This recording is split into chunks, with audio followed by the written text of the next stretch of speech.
Olha, eu estou recebendo mais uma vez aqui no programa SBT Comunidade a presença da deputada federal Rosa Neide, do PT, né? Ela que já está comigo aqui.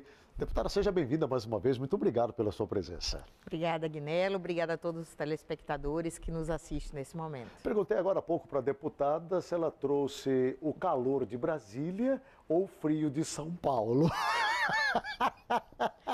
Qual é melhor, deputada? Eu acho o frio de São Paulo. O calor de Brasília, às vezes, nos preocupa muito. Ainda mais na temperatura que está por lá, né? O Congresso tem temperatura alta o tempo todo. E com isso, alguns estão se queimando, outros estão escapando do fogo lá. Não é fácil. Bem, a senhora, obviamente, durante o seu período eleitoral, defendeu uma mudança, eu diria até que profunda na área da educação, né?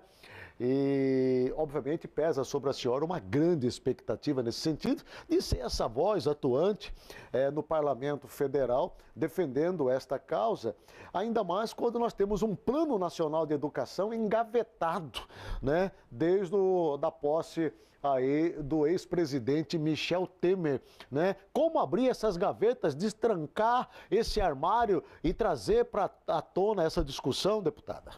Pois é, Agnello, nós temos um Plano Nacional de Educação que foi construído a muitas mãos, né? O Brasil inteiro discutiu, desde a escola, o município, o Estado e o governo federal. E ele foi aprovado por unanimidade no plenário do Congresso. E sancionado e colocado em prática. Infelizmente, tudo que pôde ser feito foi feito nos 2 primeiros anos. A gente tem alguns avanços em algumas metas.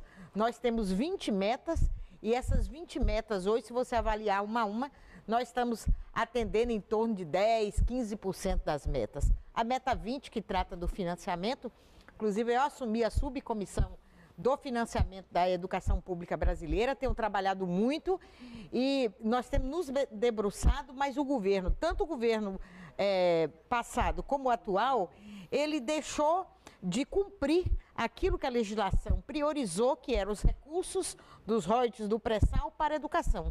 Então, quando não tem, você faz uma previsão e você não cumpre o orçamento, as entidades ficam sem cumprir aquelas ações planejadas por todos. Então, estamos num momento difícil. Nós estamos vendo aí uma discussão em torno da redução dos recursos para a área da educação, que envolve principalmente o centro de pesquisas desse país, que já não vinha muito bem, né? Da ordem aí de quase 30%, aí vem o governo federal e diz, não é 30%, é 24,5%, e isso está gerando um descontentamento geral em todo o país, principalmente porque a educação já vem sofrendo uma queda, uma falência, que está repercutindo diretamente nos estados, nos municípios, né? Como que isso está sendo digerido em Brasília pelos parlamentares? Já bem, Agnello, nós temos na Comissão de Educação, que é a comissão que discute o Plano Nacional e tudo que depende da educação no Brasil,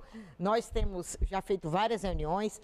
O primeiro-ministro que caiu esteve na comissão, o segundo-ministro esteve na última quarta-feira e a reunião terminou bastante polemizada, com agressividade, sem responder as questões.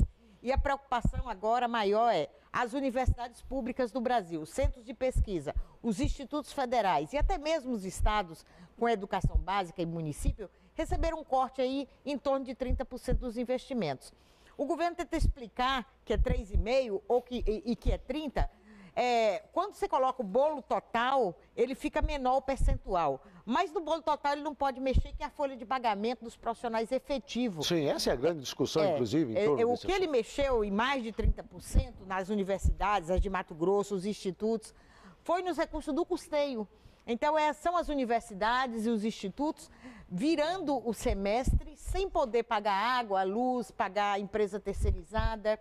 Inclusive, a nossa bancada, até a coordenação do deputado Neri Geller, pedimos, junto com a reitora Miriam e o reitor William do Instituto Federal, uma audiência com o ministro, será no próximo dia 29, quarta-feira, às 9 horas da manhã. A bancada estará com os reitores, na presença do ministro, cobrando as providências para que nós não fiquemos dessa forma em nosso estado. Certo. A senhora é a nossa única representante federal, né, mulher, né? Nós temos a senhora na esfera federal e temos a Janaína na esfera estadual. Eu ainda confesso que me preocupa o número de mulheres hoje atuando na vida pública. Eu particularmente compactuo da ideia de que deveria ter um equilíbrio nisso daí. Isso não atrapalha um pouco das ações, justamente pela sensibilidade que a mulher tem, um pouco mais aguçada do que o homem? Com certeza. Nós temos país aqui, nós temos vizinha Argentina, que hoje tem 40% de mulheres no parlamento. Nós temos o Canadá, que a lei já diz 50% das cadeiras, não é 50% para disputar, 50% das cadeiras para homens e 50% para as mulheres. Nós temos vários países do mundo assim.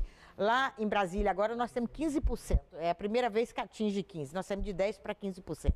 Mas é muito pouco, né? São 513 deputados e 77 mulheres. Então, muito pouco. A mulher que se dedica muito sensivelmente às questões sociais e questão da economia, porque sem os avanços da economia a gente não tem recursos para fazer com que os projetos sociais avancem.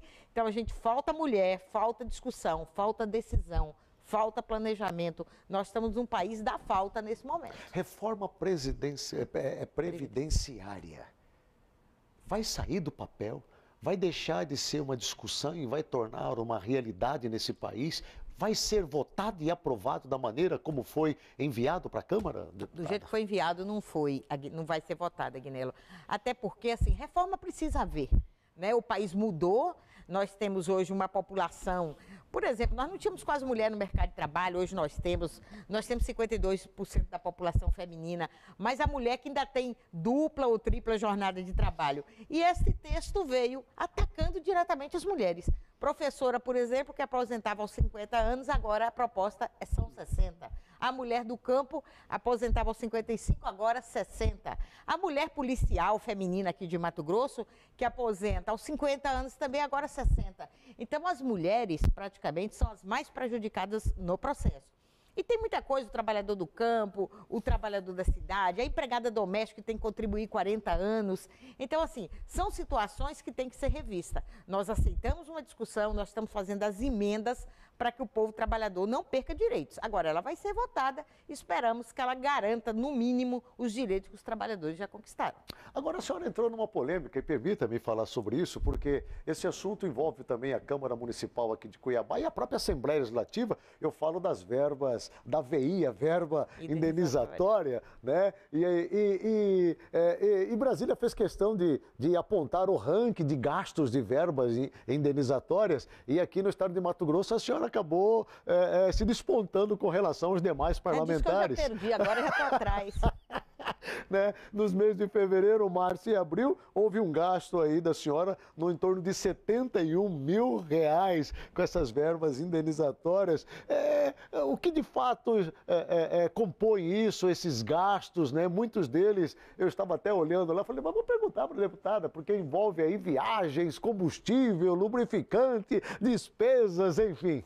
Então, é muito importante, te agradeço pela pergunta, até porque, assim, no contexto federal, é muito diferente, porque o deputado tem seu salário, que as pessoas colocam um monte de coisa a respeito, o tempo aqui não dá, mas é importante entrar no site da Câmara, olhar no portal da transparência e ver quanto é o salário do deputado federal e ver também quanto é os gastos. Aqui no Mato Grosso, a nossa VI, a cota do deputado é R$39 mil mês para ele fazer o mandato. São as nossas viagens, Cuiabá-Brasília, Brasília-Cuiabá toda semana que a gente faz, as viagens no interior do estado, a equipe que desloca no interior do estado fazendo trabalho, é a alimentação, é o aluguel de um escritório em Cuiabá, água, luz, telefone, o impresso que você faz do material do seu mandato.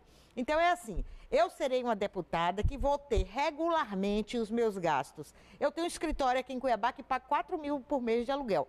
Aí eu vou ter uma questão muito tranquila de água, luz, telefone, as viagens para Brasília, aumentou muito a passagem, né? Você vai na sexta na madrugada, volta na quinta noite ou na sexta pela manhã. Então essas duas viagens, e se tiver alguma reunião extra no outro estado, você também tem autorização para dispor da sua passagem.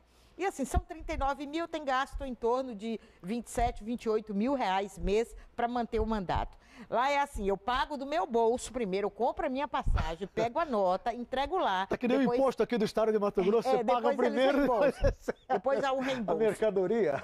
Então está tudo lá no portal da transparência para trabalhar, para andar esse estado inteiro. Nem de avião para o interior do estado não consigo ir, porque a verba custa em torno de 21 mil reais se eu alugar uma aeronave para ir no interior. Então a gente não tem condições disso. A gente vai ou de ônibus ou vai de carro para andar o estado inteiro. E farei isso com toda satisfação, estarei em todo o estado. Eu acho que quem trabalha tem que gastar. Não tem jeito de ir gratuitamente, nem quero. Eu quero ir cumprir meu mandato de forma muito tranquila. E eu acho muito bacana você perguntar, a população tem que saber, com certeza, né, o que o deputado gasta para fazer seu mandato.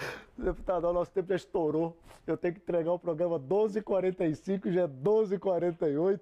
Mas eu não vou deixar a senhora sair daqui, né, sem, obviamente, falar com o nosso querido público telespectador que está lhe assistindo agora.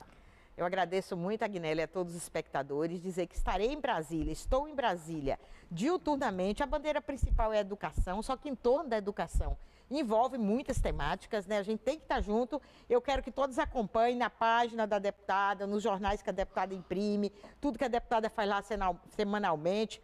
Eu estou em várias comissões, principalmente a comissão principal, que eu sou presidente, é a subcomissão do financiamento da educação brasileira.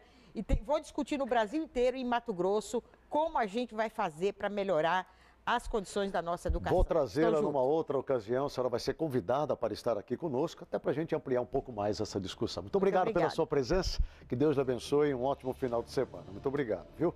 Bem, conversamos com a deputada federal Rosa Neide, do PT.